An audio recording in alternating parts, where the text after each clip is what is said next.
Good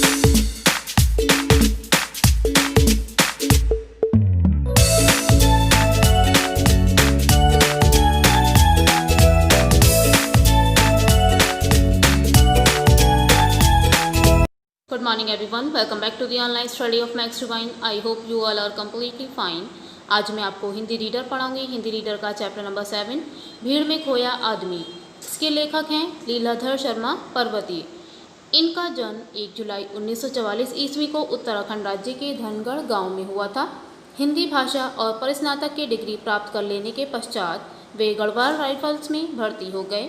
सेना से अवकाश प्राप्त कर लेने के बाद उनका रुझान पत्रकारिता की ओर गया और वे उत्तर प्रदेश की एक मासिक पत्रिका के मुख्य संपादक बन गए। लीलाधर जी ने बहुत सारी कविताएं लिखी हैं जो कि स्वतंत्र संग्रह के रूप में प्रकाशित हुई, जिनका हिंदी अनुवाद भी किया जा चुका है। साहित्य अकादमी ने अपने वार्षिक पुरस्कार के लिए वर्ष 1974 में उनके संग्रह अनुभव के आकाश में चांद को चुना। भारत सरकार ने उन्हें पद्मश्री नागरिक सम्मान से सम्मानित किया। इनके अलावा उन्हें रघुवीर सहाय सम्मान, भारत भाषा परिषद का शतदल अवार्ड, नमित पुरस्कार और आकाशवाणी अवार्ड भी प्राप्त हुए हैं। अब हम चैप्टर स्टार्ट करने से पहले देखते हैं कि चैप्टर हमारा किस बेस पर है, चैप्टर में क्या क्या रखा है। जनसंख्या वृद्धि भारत में विकराल रूप धारण करती जा रही है। जो जनसंख्या वृद्धि हो रही है आजकल, जनसंख्या बढ़ती जा रही है, बहुत ज़्यादा खतरनाक रूप धारण करती जा रही है, जिसके कारण अनियंत्रित भीड़ दिखाई दे रही है। हमें हर तरफ भीड़ दिखाई देती है। महंगाई बढ़ रही है, बेरोजगारी आ रही है कि लोगों को काम नहीं मिल रहा है, और भ्रष्टाचार जैसी अनेक समस्याएं गहराती नज़र आ रही हैं। भ्रष्टाचार क्या होता है? अपने लालच के लिए ऐसे काम करना जो समाज के लिए अच्छे सही नहीं है। अस्पताल, दफ्तर, दुकानों, जहाँ भी नज़र जाती है भीड़ ही भीड़ नज़र आती है। लोग नौकरियों के लिए लाइन लगाए खड़े हैं। सरकार किसे किसे नौकरी दे। अस्पताल में मरीजों की भीड़ लगी है।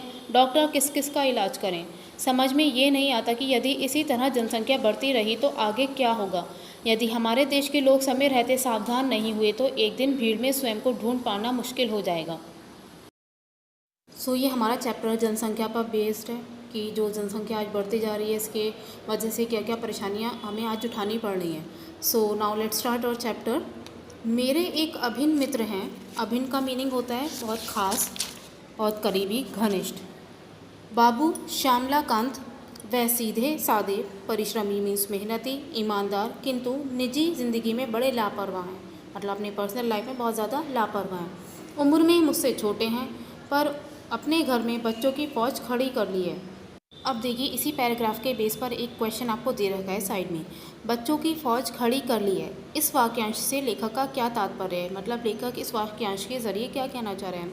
इसका मीनिंग है, लेखक ये कहना चाह रहा है कि वो उम्र में तो छोटे हैं, जो उनके दोस्त हैं बाबू श्यामलाकांत, लेखक के जो दोस्त हैं बाबू श्यामलाकांत, वो उम्र में उनसे तो छोटे हैं लेकिन अपने घर में बच्चों की फ़ौज खड़ी कर ली है। इसका मतलब है कि बहुत सारे बच्चे पैदा कर लिए हैं।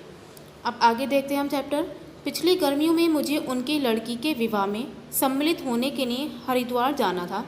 15 दिन पहले आरक्षण के लिए स्टेशन गया तो वहाँ पहले से ही लोगों की लंबी कतार खड़ी थी। आरक्षण मतलब रिजर्वेशन के लिए जब स्टेशन गए तो पहले से ही बहुत लंबी लाइन लगी थी वहाँ पर। घंटों प्रतीक्षा के बाद मेरी बारी आई तो पता चला कि किसी भी गाड़ी में स्थान खाली नहीं है। जाना आवश्यक था, इसलिए मुझे बिना आरक्षण के ही निकलना पड़ा। जब स्टेशन पहुंचा तो देखा कि गाड़ी के अंदर तिल रखने की भी जगह नहीं और प्लेटफॉर्म पर चढ़ने वालों की भीड़ ज़बरदस्त धक्का मुक्की करने में लगी है। मेरे पास सामान बहुत कम था, फिर भी कुली की सहायता लेनी पड़ी। यदि उसने खिड़की से मुझे भीतर न धकेला होता तो गाड़ी छूट जाती। लक्सर में मुझे गाड़ी बदलनी थी। किसी तरह खिड़की से बाहर कूदा तो देखा पूरी ट्रेन की छत यात्रियों से पटी पड़ी है। अब देखिए इस पैराग्राफ के बेस पर और एक क्वेश्चन दे रखा है आपको साइड में। लेखक आरक्षण के लिए कहाँ गया, मीन्स रिजर्वेशन के लिए कहाँ गया लेखक? स्टेशन गया था। रेलवे स्टेशन पर होता है आरक्षण, रिजर्वेशन, तो लेखक आरक्षण के लिए स्टेशन गया था। अब आगे देखते हैं चैप्टर। सोचता हूँ अपने प्राणों को भीषण संकट में डालकर ट्रेन की छत पर यात्रा करने के लिए लोग क्यों मजबूर हुए। इन लोगों को रेल नियम, व्यवस्था और अनुशासन का ध्यान क्यों नहीं है। हरिद्वार स्टेशन पर श्यामलाकांत जी का बड़ा लड़का दीनानाथ मुझे लेने आया था। उसे अपनी पढ़ाई पूरी किए 2 वर्ष हो गए हैं, तभी से नौकरी की तलाश में भटक रहा था। मैंने पूछा, अब तो जगह जगह रोजगार कार्यालय खुल गए हैं, उनकी सहायता क्यों नहीं लेते। कहने लगा, चाचा जी वहाँ भी गया था, पूरे दिन लाइन में खड़ा रहने पर जब मेरी बारी आई तो अफसर बोला, भाई नाम तो तुम्हारा लिख देता हूँ, पर जल्दी नौकरी पाने की कोई आशा मतलब उम्मीद मत करना। तुम्हारी योग्यता के तुम्हारी जो क्वालिफ़िकेशन है उसके हज़ारों व्यक्ति पहले से ही इस कार्यालय में नाम दर्ज करा चुके हैं। मतलब जितनी तुम्हारी क्वालिफ़िकेशन है, जितनी तुम्हारी अंदर एबिलिटी है, उसके बहुत सारे लोग यहाँ पर नाम दर्ज करा चुके हैं। मैं सोचने लगा, जब एक छोटे शहर का ये हाल है तो पूरे देश में बेरोज़गारों की कितनी भीड़ भटक रही होगी। जब एक छोटे से शहर का ये हाल है कि वहाँ पर लोगों को रोज़गार नहीं मिल रहा है, तो बड़े शहरों में क्या हाल होगा। अब देखिए, इस पैराग्राफ के बेस पर एक क्वेश्चन दे रखा है आपको साइड में। श्यामला कांत जी के बड़े लड़के का क्या नाम था? दीनानाथ। अब आगे देखते हैं चैप्टर। घर पहुंचा तो छोटे से मकान में सामान ठूसम ठास और बच्चों की भीड़ देखकर मेरा दम घुटने लगा। मैंने श्यामला कांत बाबू से पूछा, क्या तुम्हारे पास यही 2 कमरे हैं? वे बोले, क्या करूं मित्र, 2 वर्ष पहले इस शहर में आया था, तभी से मकान की तलाश में भटक रहा हूं। शहर में चक्कर काट काट कर जूते घिस गए। निराश होकर जब थक गया, तब साल भर बाद मकान के नाम पर सिर छिपाने के लिए गली के अंदर ये छत मिली है। शहर पहले की तुलना में कई गुना फैल चुका है। दूर दूर तक नई कॉलोनियाँ बन गई हैं। फिर भी मेरी तरह ना जाने कितने लोग मकानों के लिए भटक रहे हैं। हमारे देश में बढ़ती हुई आबादी का ये दुष्परिणाम है। जो बढ़ती आबादी है उसका जो दुष्परिणाम है यही है कि लोगों को घर तक नहीं मिल रहा है रहने के लिए, ना रोज़गार मिल रहा है, बेरोज़गार फिर रहे हैं सब लोग। जनसंख्या बढ़ रही है, मकान और खाद्यान्न घट रहे हैं। जनसंख्या बढ़ रही है, मकान भी घट रहे हैं और खाद्यान्न माने खाने पीने की चीज़ें भी घट रही हैं। अब देखिए, इस बेस पर एक क्वेश्चन दे रखा है साइड में। मकान की तलाश में चक्कर काटते काटते किसके जूते घिस गए थे?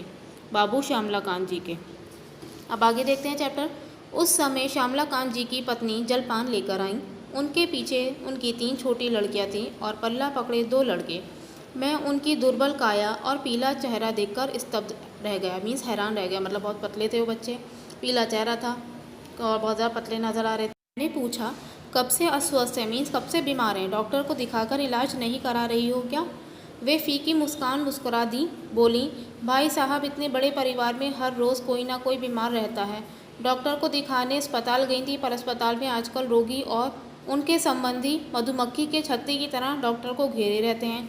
वह भी अच्छी तरह किस किस को देखें। आजकल तो ऐसा लगता है मानो पूरा शहर ही अस्पताल में उमड़ आया है। समझ में नहीं आता ऐसी भीड़ क्यों है। अब यही देखिए ना, मेरी तबीयत भी ढीली ही रहती है। सोचा था विवाह के कपड़े दर्जी से सिलवा लूँगी। बड़े बेटे को दर्जी के यहाँ भेजा है, लेकिन वह जब किसी भी दुकान पर गया, हर दर्जी ने पहले से आए सिलने वाले कपड़ों के ढेर दिखाकर अपनी मजबूरी जाहिर कर दी। पहले ग्राहक का स्वागत होता था, अब उससे भी चिरौरी सी करनी पड़ती है। फिर भी समय पर काम नहीं होता। दुकानें पहले से कहीं अधिक खुल गई हैं, लेकिन ग्राहकों की बढ़ती हुई भीड़ के लिए वे अब भी कम पड़ रही हैं। अब देखिए, इस बेस पर आपको एक क्वेश्चन दे रखा है साइड में। ग्राहकों की बढ़ती भीड़ के लिए अब भी क्या कम पड़ रहा है? दुकानें कम पड़ रही हैं, इतनी दुकानें खुल गई हैं, पहले से ज़्यादा दुकानें खुल गई, लेकिन अब भी ग्राहकों की बढ़ती भीड़ के लिए वह कम पड़ रही हैं। अब आगे देखते हैं चैप्टर।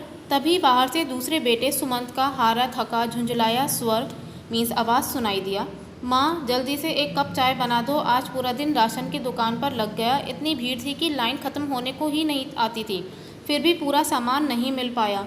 मैं सोचने लगा, आखिर इन सब का कारण क्या है? मोहल्ले मोहल्ले दुकानें हैं, मकान पहले से कहीं अधिक बन गए हैं और बनते जा रहे हैं। रोज़गार के अनेक रास्ते निकल गए हैं। रेलगाड़ियों और बसों की संख्या पहले से कहीं अधिक बढ़ गई है। चिकित्सा सुविधाओं का विस्तार हुआ है। अब देखिए, इस बेस पर आपको एक क्वेश्चन दे रखा है साइड में। पहले से बेहतर और अधिक सुविधाओं के बावजूद भी आवश्यकताओं के पूरी न होने का क्या कारण है? जनसंख्या वृद्धि। आज जो इतनी जनसंख्या बढ़ती जा रही है, इसी के कारण लोगों की सारी आवश्यकताएं पूरी नहीं हो पा रही हैं। आगे देखते हैं चैप्टर। फिर भी लोगों की आवश्यकताएं पूरी नहीं हो पा रही हैं। यहाँ देखिए, भीड़ ही भीड़ है।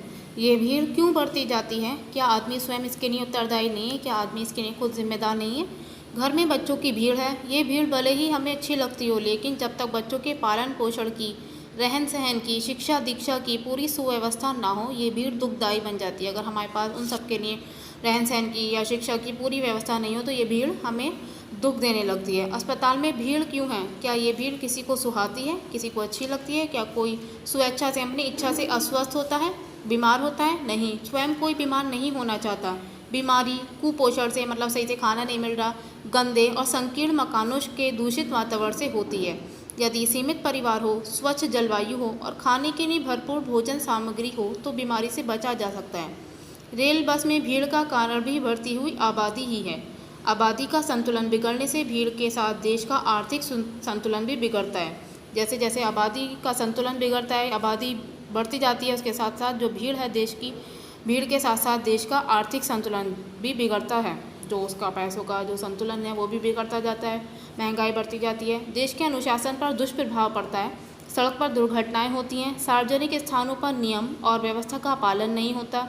जिस काम के लिए आदमी दफ्तर, कचहरी, अस्पताल, स्टेशन आदि स्थानों पर जाता है, समय, शक्ति और धन व्यय करके भी वह कार्य सिद्ध नहीं कर पाता। मतलब जिस काम के लिए वो इंसान दफ्तर, कचहरी, अस्पताल, स्टेशन आदि जगहों पर जाता है, अपना मेहनत, समय, शक्ति, धन ये सब खर्च करने के बाद भी वो अपना कार्य पूरा नहीं कर पाता है, वह स्वयं भीड़ में खो जाता है।